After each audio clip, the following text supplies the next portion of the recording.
សួស្តីអ្នកនរថ្ងៃនេះគឺខ្ញុំនឹងមកshare tip ខ្លះៗទាក់ទងជាមួយនឹងការទទួលបានភាគរយច្រើនក្នុងការផលិតព្រួញហើយនឹងengineក្នុង web engine របស់យើងអញ្ចឹងជាដំបូងយើងចូលទៅក្នុង web របស់យើងទៅយើងចូល gear ហើយយើង craft អញ្ចឹងដោយសារខ្ញុំអត់មានសម្រាប់ craft គ្រប់គ្រាន់អញ្ចឹងវាអត់ load ឲ្យទេណាមួយខ្ញុំមានហើយខ្ញុំចូលខ្ញុំគាត់ណា share ទេបើសិនជាយើងអត់មានយើងអាចចូលទៅទិញក្នុងកន្លែងដែលគេដាក់ហ្នឹងហើយខ្ញុំចូលចិត្តទៅកន្លែងងឹតអញ្ចឹងខ្ញុំសុខចិត្តទៅក្នុងទីក្រុងដើម្បីទិញយើង teleport ទៅកន្លែងហ្នឹងទៅអញ្ចឹងពេលយើង teleport ទៅដល់ហើយយើងដើរមកខាងកន្លែងហាងលក់ហ្នឹងបើសិនយើងអត់ចំណាំទេយើងបើក map ហើយយើង zoom ចូលទៅឃើញកន្លែងរូបទៀមនេះយើងចុចចូលមកដើម្បីយើង track វាអញ្ចឹងមកយូរយើងហោះទៅវិញស្អប់ការរងចាំផងអូខេឥឡូវខ្ញុំអត់ដឹងថាមិនដែរបន្ទាប់ពី update ហើយគឺយើងអាចចុចទិញ direct ណាលើមុនទេព្រោះយើងឥឡូវយើងសាកចុចចូលទៅគឺវាថាយើងត្រូវការបញ្ញាប់អត់វាសួរអញ្ចឹងឥឡូវឲ្យតើយើងលុតជង្គង់សុំទិញអញ្ចឹងវានៅតារាយើងចុចចូលអត់កើតទេអញ្ចឹងតើយើងប្រើ Mythic skill លុតជង្គង់ដើម្បីសុំទិញអញ្ចឹងហើយនៅតែអត់បានទៀតឥឡូវដោយសារ Mythic skill ខ្ញុំហ្នឹងទៅតែ cool down អញ្ចឹងខ្ញុំមានតែប្រើកម្លាំងបាយចឹងណា Send the blood.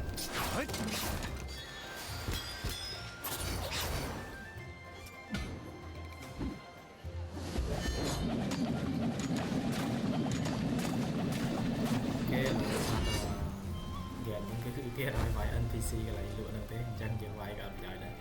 អញ្ចឹងឥឡូវ skill របស់យើងលុតជង្គង់យើងហើយយើងលុតជង្គង់ទៅហើយយើងចុចកន្លែង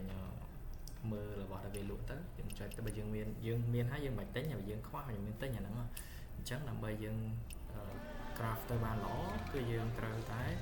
ពេលដែលយើង craft ហ្នឹងគឺយើង craft ឲ្យមិចរបស់វាមកឧទាហរណ៍ថាយើងអាច craft បាន10គឺយើងត្រូវចុចម្ដង10ហ្មងភាគរយដែលវាច្រើនដែលវាបានគឺវាច្រើនអញ្ចឹងព្រោះយើងនៅត្រូវ craft មួយគឺអត់បានអូខេខ្ញុំមានមួយចំណុចទៀតខ្ញុំឃើញមានបងប្អូនយើងមួយចំនួនបាត់ឆ្ងល់ចឹងមិនបាន character របស់គាត់ហ្នឹង hero របស់គាត់ហ្នឹងគឺវាអោនដូចវាឈឺអញ្ចឹងហើយហ្នឹងគឺ game ហ្នឹងគឺ hero របស់យើងគឺអាចឈឺអញ្ចឹងណាអញ្ចឹង tip ដែលខ្ញុំចូលចិត្តធ្វើបំផុតហ្នឹងគឺយើងចូលទៅក្នុងយើងចុច enter មកយើងឆាទៅកន្លែង channel របស់យើងនឹងចុចកន្លែង world ហើយយើងគ្រាន់តែវាយសុំគេជួយទៅយើងដាក់ថា please heal me ក៏បាន I need help healing ក៏បាននិយាយទៅយើងស្រាប់តែយើងឲ្យតែមានតែពាក្យ heal ទៅគឺគេនឹងសុំ heal ឲ្យយើងហើយអញ្ចឹងអ្នកដែលគេ heal ឲ្យយើងហ្នឹងក៏គេបាន point របស់គេដែរអញ្ចឹងណាអញ្ចឹងអត់យើងពេលដែលគេ load revive យើងគ្រាន់តែ sub ទៅបានហើយបន្ទាប់ពីយើងអត់ sub ហើយវានឹង teleport ទៅរកគេឬមួយក៏គេ teleport មករកយើងអញ្ចឹងណានៅពេលដែលគេសួរថាយើងចង់ឲ្យយើងឆែកជីបចោឲ្យយើងគ្រាន់តែចុច yes ទៅអញ្ចឹងអ្នកដែលគេ invite យើងមកគេនឹងចុចព្យាបាលឲ្យយើងអូខេអញ្ចឹងខ្ញុំត្រូវឃុំតិចអញ្ចឹងវាជាប់ទៅឃុំអញ្ចឹងពេលហើយអញ្ចឹងយើងតាមពិតអានេះកន្លែងនេះគឺខ្ញុំត្រូវឲ្យមេដៃគេតែខ្ញុំចុច quit លឿនពេកអញ្ចឹងយើង exit ទៅកុំឲ្យគេជេរតន់អូខេបន្ទាប់ពីយើងហើយគឺយើងឡើងមានកន្លែងឈឺហ្នឹងហើយអញ្ចឹងយើងអាចនិយាយទៅក្រោយយើងគឺវាឡើងឈឺទៀតហើយតែបើសិនជាយើងពេលក្រោយទៀតយើងជាប់ទៀតគឺវានៅវាឈឺម្ដងទៀត